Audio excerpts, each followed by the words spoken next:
ಯಾರು ಒಳಗಡೆ ಬರಬೇಡಿ, ಯಾರು ಒಳಗಡೆ ಬರಬೇಡ್ರಿ. ಇಲ್ಲ ಡೆಕ್ ಯಾರು ಒಳಗಡೆ ಬರಬೇಡ್ರಿ.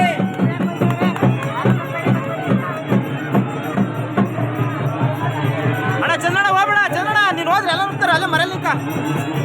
ನಾನು ಇಲ್ಲಿ ಬಾಂಡ್ಲಿ ಕೊಡ್ಕೊಂಡಿದ್ದೀನಿ.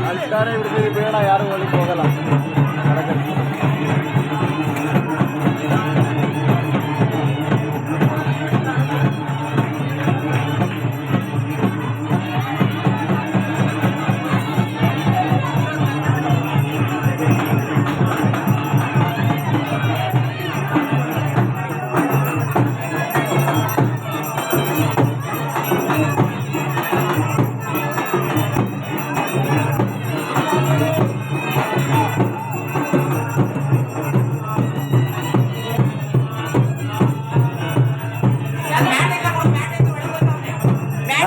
ಮ್ಯಾಟು